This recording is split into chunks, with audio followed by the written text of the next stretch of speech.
Assalamualaikum dan selamat bertemu kembali di channel Anis Signature Kitchen. Menu kita pada hari ini ialah lamb grill atau kambing bakar. Di sini saya akan sharekan tips membasuh daging dengan betul agar tidak berbau hamis. Juga satu bahan rahsia untuk melembutkan daging. Ianya digunakan sejurus sebelum membakar daging. Apakah bahan tu? Tengok sehingga akhir. Juga resipi perapan yang mudah tetapi sedap dan tips dan trik agar daging masak dengan lembut dan juicy. Jom kita tengok bahan dan cara-cara memasak lamb grill. Pertama, cara membasuh daging agar tidak berbau hamis.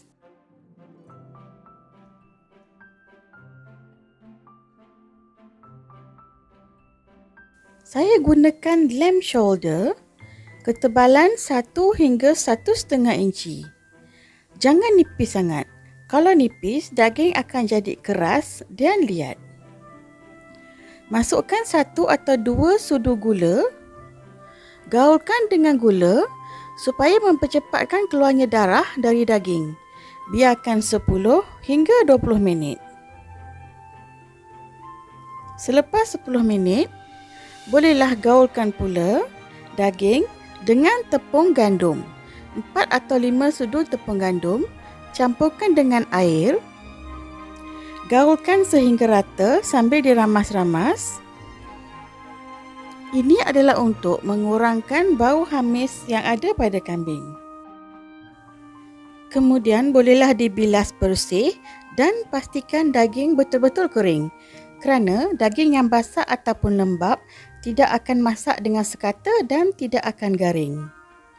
Okey, sekarang kita ke cara penyediaan kedua, iaitu marinade, bahan perapan untuk kambing.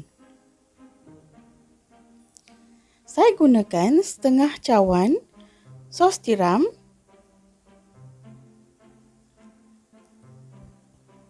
setengah cawan sos cili,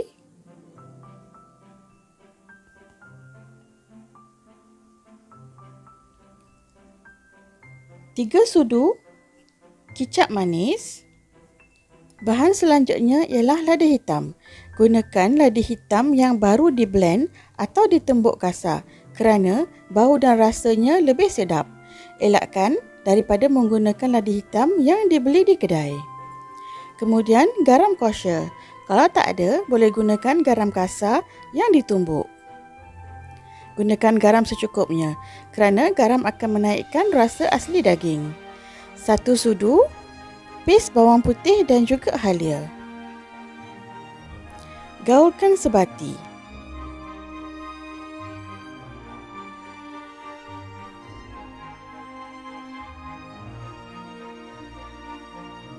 Kemudian, bolehlah lumurkan bahan perapan kepada semua bahagian daging.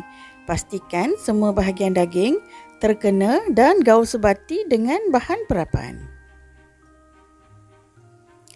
Apabila telah siap, bolehlah masukkan ke dalam bekas yang bersih dan simpan di peti ais selama 4 jam atau semalaman.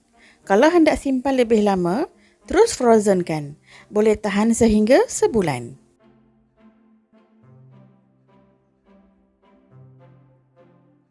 Bahan ketiga ialah rahsia pelembut daging.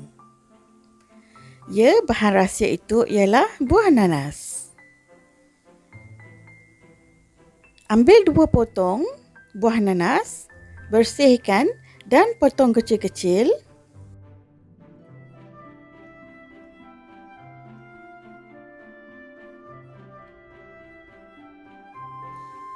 Blendkan buah nanas dengan air untuk mendapatkan jus nanas.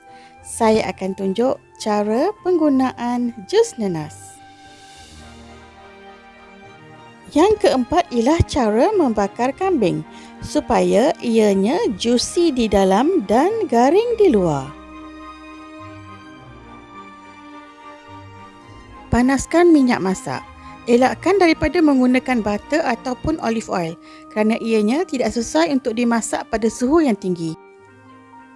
Daging ini perlukan suhu yang tinggi untuk menghasilkan permukaan luar yang garing. Dan pastikan kuali betul-betul panas. Bolehlah celupkan kambing ke jus nanas yang telah disediakan sejurus sebelum dipanggang. Kuali pastikan betul-betul cukup panas kerana jika ianya tidak panas, daging akan merebus di mana air akan keluar dari daging dan ini akan menghasilkan daging yang kering dan liat. Semasa letak daging, perlu ada bunyi sizzling seperti ini.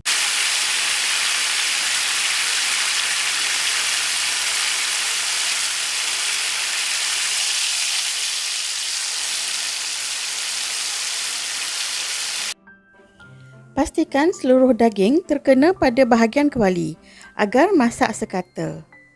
Bahagian lemak akan cair dan memberikan perisa yang sedap. Balik-balikkan daging sehingga ada kesan-kesan garing di kedua-dua bahagian permukaan daging. Sentiasa balik-balikkan daging agar tidak hangus. Sentiasa gunakan api yang besar agar daging masak dengan cepat dan tidak mengeluarkan air. Daging yang garing akan memberikan rasa yang maksimal.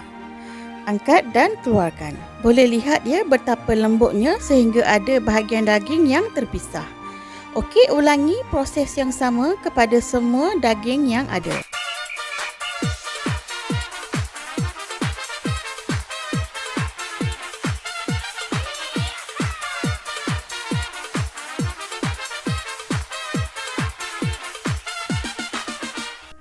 Daging kita akan terus memasak walaupun telah dikeluarkan daripada kuali.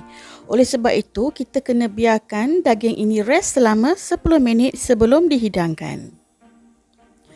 Okey, bila memilih daging shoulder ini, pastikan daging yang banyak berlemak di celah-celah daging merah. Daging yang kurang berlemak akan menghasilkan daging yang kering dan liat. Daging yang baru keluar daripada peti frozen hendaklah defrostkan sehingga ke suhu ruang. Kerana daging yang sejuk atau beku akan menghasilkan daging yang keras. Okey, itu saja untuk penjelasan pada kali ini. Saya harap agar ia dapat membantu anda menghasilkan lamb grill yang terbaik. Sekian sahaja untuk video pada kali ini. Selamat mencuba dan jangan lupa menantikan video-video terbaik daripada saya sehingga kita berjumpa lagi. Bye.